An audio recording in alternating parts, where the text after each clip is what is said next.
Olá, pessoal.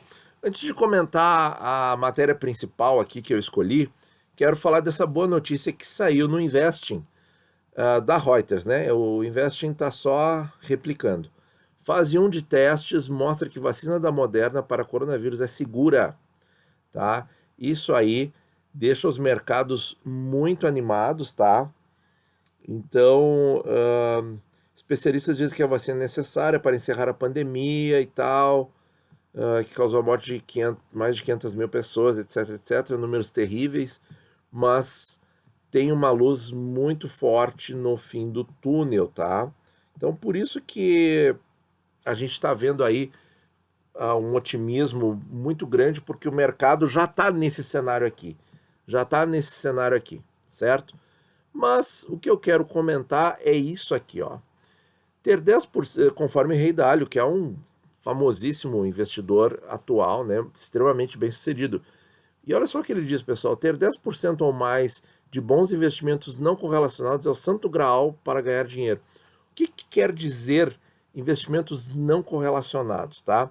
E assim, não é literalmente isso o que ele quis dizer, tá?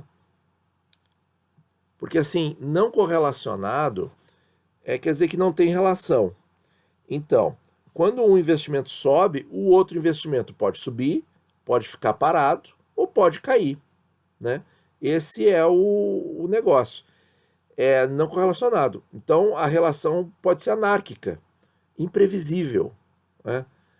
Acho que um exemplo disso, tá? Não estou recomendando absolutamente nada, mas é só para se ter uma noção em que não tem um instrumento ainda para prever o movimento desse ativo que eu vou citar, é a moeda digital, tá? A mais famosa aí, o Bitcoin. Não tem um jeito de analisar e prever o movimento nesse mercado. Então ele é completamente imprevisível, tá?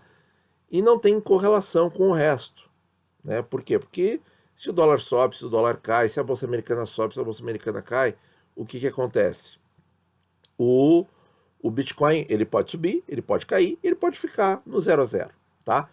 Mas não é esse o objetivo do canal. Nós não temos know-how suficiente, nós não temos expertise aqui no canal para falar para vocês de Bitcoin, tá? Então eu assumo essa minha lacuna, certo? Porque eu simplesmente não tenho esse conhecimento. Eu acho que eu estou numa fase da vida em que eu não devo investir a minha energia e o meu tempo para aprender essa coisa nova. Eu vou ficar com as minhas coisas antigas, tá? Então, aonde que a gente vai aplicar essa questão dele aqui, ó? Vai aplicar na questão do seguro, do famoso seguro, que tanto se fala, que no caso do Brasil ainda é o dólar, tá? E para ele que é americano, é o ouro, tá? Então, algum investimento. Então, ele diz aqui, ó: qual é o santo grau para ganhar dinheiro? Ou investir?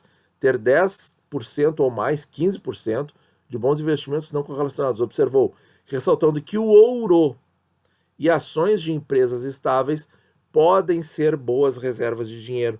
Olha aí que interessante isso, pessoal. Tá? Então, assim, essas empresas teriam que ser escolhidas muito, muito a dedo seria assim, empresas de bens super ultra essenciais que não tivesse assim uma oscilação negativa quase nunca. Eu acho que esse tipo de empresa não existe, porque o mercado é feito por pessoas e as pessoas sempre vão ter medo e sempre vão fazer movimentos bruscos na hora dos problemas. Enfim, filosofia à parte, né? Ó, o principal é não se concentrar em ativos dos quais não se pode sair. O que ele está querendo dizer com ativos dos quais não se pode sair? Pode ser um tesouro IPCA longo, aqui no Brasil, né? Pode ser uma ação de uma blue chip, né? Pode ser um fundo imobiliário que sofreu.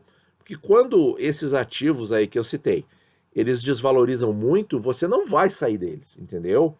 Então, ele diz aqui, ó: não estar concentrado em ativos dos quais não se pode sair. E isso tem muito a ver quando eu falei no vídeo como proteger a carteira que tem IPCA longo, né? Então, quem vai lá e vê na ponta do lápis aquele vídeo e estuda direitinho, você vai ver que você tem que ter uma alocação que comporte uma oscilação negativa por um longo período no Tesouro IPCA para você não vir a se desequilibrar no psicológico e vender num momento ruim, certo? E então fecha muito com o nosso pensamento isso aqui.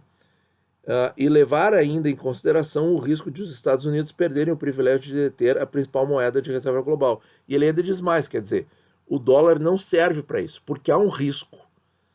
Agora, para o Brasil eu acho que serve, né?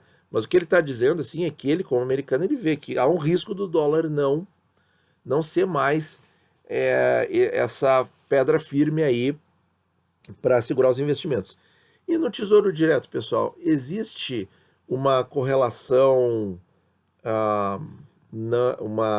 como é que diz aqui? Uma não correlação? Não existe, tá? Mas existe algo muito próximo que bingo para quem acertar, né? Tesouro Selic, né? Mais uma vez ele, né? Por quê? Porque o Tesouro Selic vai ter a segurança, a estabilidade, mesmo podendo perder para a inflação, ele vai ser estável e seguro comparado ao Tesouro IPCA longo, que pode oscilar loucamente na carteira, certo? Então o que ele está dizendo aqui nada mais é do que você ter um ativo firme na carteira. No Tesouro Direto, tá? Agora, com relação ao ouro mesmo, que ele citou particularmente o ouro e uma empresa boa e tal, também vem outra ideia que a gente está dizendo aqui para vocês, que é o seguinte: quando o mercado entra em pânico, entra em crise forte, todo mundo vai para aquele ativo.